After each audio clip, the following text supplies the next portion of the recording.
Hi friends, it's Carly and I'm back again with another review. So we have finished our Strong Guy bath series and we are up to the man himself, Guido Carosella, Strong Guy. But before we do that, I want to thank you guys so much for subscribing to my channel. I've been seeing all of your comments. I took a short little vacation over the last week and I am back now. I'll be answering all of your questions. For those of you who have been asking where I get my toys, I was able to pick this series up from BBTS. I will share a link to their site in the description. And I also just pre-ordered the new Venompool bath series. I keep saying that I'm almost done with these Marvel Legends reviews, but I keep getting sucked back in. So you guys can look forward to that. It should be here hopefully sooner than later. I've had really great luck with BBTS getting my toys kind of on the early, so I hope that I get those really soon and I can review them for you. I have a new series, I guess, coming up that I'm going to start this Friday night at 7 p.m. Central, and that will be a live stream where I show you guys my weekly pickups. I'm finally at the point now where I'm picking up a bunch of toys again. I'm going out on the hunt. I still am not really shopping all that much out in stores just because of COVID, but I am picking things up when I'm out and I want to share them with you. So I will have that scheduled and you guys will be able to tune in. Make sure your notifications are on so you don't miss it. With all of that housekeeping out of the way, let's get right into it and take a look at Guido. Here he is. So I'm sure that all of you guys do this too. When you get a full set of bath figures, the first thing you do is take out all the bath pieces and put them together. So that is absolutely what I did with Guido here, and I've had a lot of time to play with him because of that, and he has some really unique features. So for those of you who don't know about Guido, he is Lila Cheney's bodyguard. He's a member of X Factor.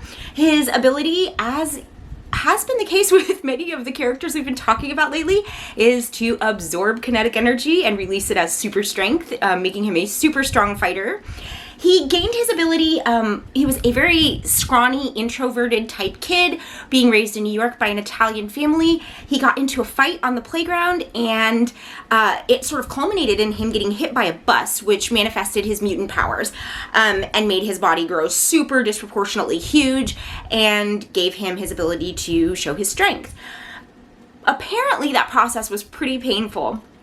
And his body, there are a couple events that take place where he loses his abilities or they're severely hindered, and he slowly does regain them again. But because of that, his body actually physically, internally is a little bit in turmoil, both because of its abnormal size and proportion, but also because of the damage that he's taken.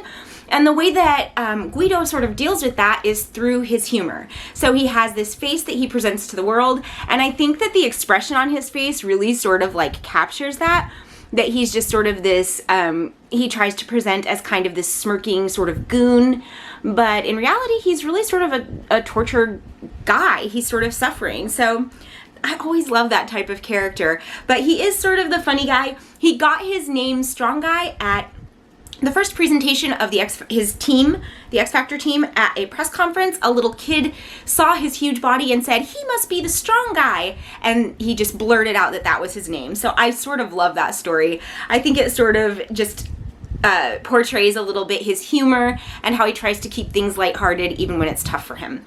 So let's talk about this figure because he's really interesting, and some of the features of him that I like the most are in really unusual places. So first and foremost, I want to talk about the facial sculpt, which I've already mentioned. Really, I think captures the look of Guido really well. It's got this great smirk. He's got his funny glasses, his little curly Q. I just like the sculpt a lot, and I feel like the paintwork is really effective, and he just looks fantastic. So this total figure has a few different components. So this top portion is molded in yellow plastic, and it's very hard and thin and hollow. And obviously that is because of the proportion of his upper body being so massive that in order for him to have any chance of being able to stand up, they had to sort of redistribute the weight, making him heavier at the bottom and lighter at the top because of the mass across his shoulders. So this is a hollow, hard plastic.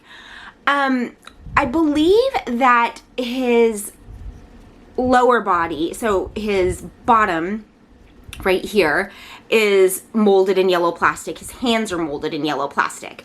The rest of him is molded in the blue plastic, and we get silver paintwork over the top. Now, I always sort of take issue with silver metallic over blue. It doesn't get the best coverage, and when you start to have wear and tear, it really shows up. So I'm not 100% with that. They did use, so the actual joint here is actually gray plastic molding, but there is, along the interior of this joint, you can see where the paint is already starting to wear off just from me playing with him, which I can't help doing. I'm not gonna stop doing it. I may have to get some paint to touch him up, but that sort of bugs me. I feel like on his arms, I understand having his body be molded in blue, that makes sense, there's no paintwork there, but I feel like maybe because the joint is in gray, having his entire arm be in the gray plastic molding and painting over this portion in blue. So we would have just this top portion painted blue and this bottom portion molded in blue. Now, okay, I understand that what I'm talking about is like really getting down to fine details, but I want you guys to know that I'm doing that because this figure is solid, he's really good, and the things that bug me are these minute details. So, you know, if you've watched my videos, normally I'm not super duper nitpicky about little things, and the only reason I am here is because the only way to make him better would be if I weren't seeing any wear and tear on the paint. So these are just my sort of rambling thoughts. But yeah, I do think they could have maybe reworked the pieces that they molded in gray and blue, since they were already doing that with the joints, just to make it so that when you're using it, having it fade to gray would be a little less stark than having it fade to blue. All of that said, he looks really good. The metallics on this figure are shiny. Look at the light shining off of them. Vibrant. Even his glasses have that great shiny effect. He just looks so fantastic. So let's get into the articulation. His head is like the Abomination and like a lot of larger figures. I'm gonna pop it off to show you, where you have this multi-directional knob, sort of, multi-directional peg that sticks up. And then his head, because he's sort of like a giant necklace kind of monster, just huge guy, so it actually goes into the skull. And I know that collectors are very aware of this mechanic, but if you're not, I kind of like to show it off because it's a really great way to get expressive poses out of a figure that kind of by the nature of his design has no neck. So we can't really turn all the way left, all the way right, all the way up, all the way down. Those are the typical points that we get in most figures. But for him, we're gonna get this round, sort of 360-degree turn, and it also creates really excellent expression. So where the movement is coming from is the top of his head, and because the inside of his head is hollowed out, that's how we get this really great sort of expressive movement on a circular type of axis, even though there is a lot that would hinder the movement. His collar does. His collar, by the by, and his belt and his ankle straps are the only vinyl pieces on this. The rest is solid plastic. So where there would be hindrance, we have just sort of a different approach to moving that point of articulation. So that's how his head works, and I think it's really successful. I'm gonna save the arms for last. So next we're gonna look at the torso. He has all of the movement, including his waist, his turning is all in this upper abdominal piece here. And it's really bouncy click. It feels almost like there's a rubber band mechanism in there. So here's his bend forward, his bow, and backward. It's really good. I'm really happy with it. It looks good. Because his upper body is so massive, it doesn't take much for dramatic movement there. And then we have 360 degrees here. So we have really great movement there. And it's got, like I said, it's got this bouncy sort of rubber bandy feel to it. I'm not exactly sure what that is about, but it works. So that's all I care about. There is clicking. So he pauses and he can hold a good pose in any one of these positions, bending backwards, bending forwards. So I'm really happy with the way that works. He doesn't have additional turning in the waist. It's not necessary.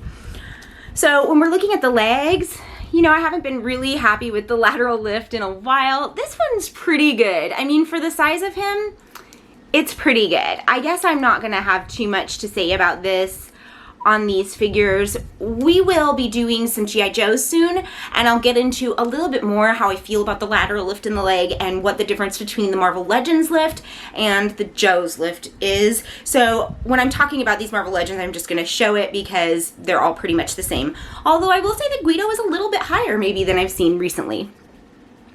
We've got 360 degrees in the thigh here.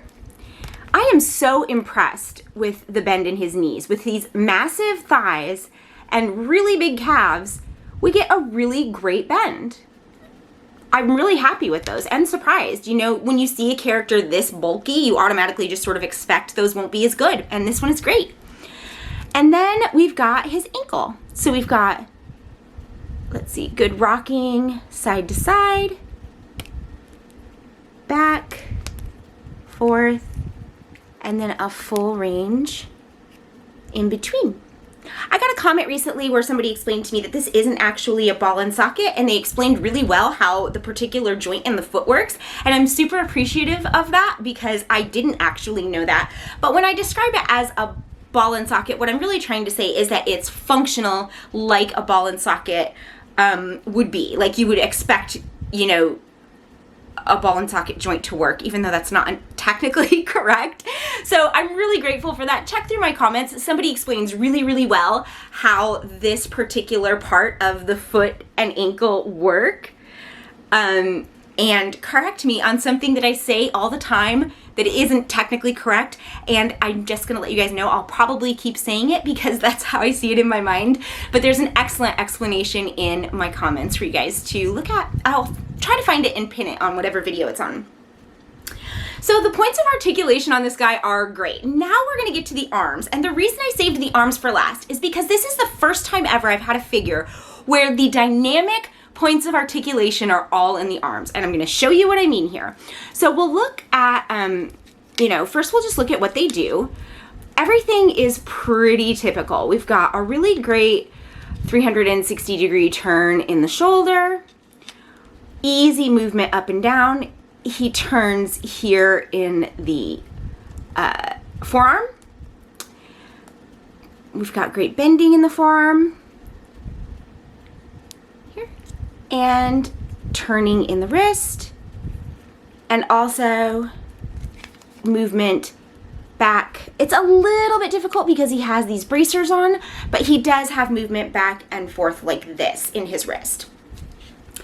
So what I mean by the arms being the most dynamic part of this figure is all the different ways that he can flex and move his arms to sort of show his strength. There's this awesome picture of him I saw in my reference materials where he's literally standing like this with Lila perched on his bicep, and I love that so much and I want that so much. So I'm gonna find a figure. You know, I was thinking back with these really slight figures that I've sort of been critical of, like Shikla. She would be perfect for this, so I'm gonna figure out a way to make good use of that. Maybe I'll just do Shikla and get a picture. But he can do so much with his arms that it really becomes the highlight of the entire figure in his forearms, which is so funny. I have never had a figure where I felt like the dominant point of articulation was in his arms, but this is definitely the case with Strong Guy, and it should be. He does all these hilarious poses that are so expressive of his character, and they all come from the shoulders and the arms working perfectly and seamlessly, having a great rotation, hyperextension, and using the hands in different funny ways. I have had actual hours of fun coming up with silly poses for him, and they all just look fantastic. He is able to stand. You know, that's always something when you have a really big figure in the upper body, making sure that he can stand. And I talked about the lightweight top portion of this. I also put him in a bunch of crazy poses like this, and you can easily get balance and get him to stand in whatever pose you want.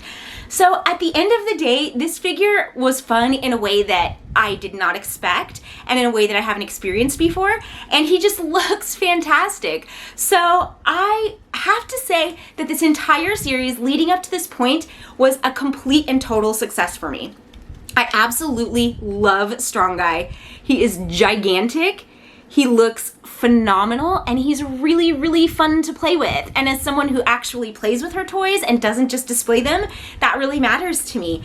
The only figure that I really had complaints about in the entire series was Black Tom, and it was really just about the facial expression, or the facial detail that they put in. I think overall, everything else was good. I wish that Shikla was a little bit more articulated. I wish that they had spent a little bit more time finishing her out. But other than that, every single figure in this line was so much fun, you guys. I cannot express to you enough how satisfying this Deadpool wave was. And whether you are buying the whole entire line, again, I have a link in the description for BBTS. You can still pre-order all of these. Or whether you're just getting the pieces for Strong Guy. If you're only doing it for Strong Guy and you don't care about Deadpool, do whatever it takes. Get this figure. He is so awesome, so satisfying, and I just couldn't be happier with the experience overall. So that is that on that. I have loved this series so much. It's been really fun to sort of like take my time and get through it, and I've had a lot of fun interacting with you guys about it. So I keep saying that I'm gonna move out of these Marvel Legends figures, but Venompool just looked too dang good, so we're doing that. But when I do my live stream on Friday and show you guys some of my pickups, I really hope for you guys to like chime in and tell me which of the things that I've picked up. A lot of them are not Marvel Legends type figures. I've picked up a ton of different toys. What you guys are interested in seeing more of. We are gonna start to get on a schedule here because I'm adding new types of content. So your feedback really matters. Please make sure that you're there on Friday night at 7 p.m. Central to see the live stream, and we will come up with the best content possible. Thank you guys so much for watching. Have a great day, and let me know what you think of all of these figures in this series. Thanks for watching, and I'll see you soon. Bye, friends.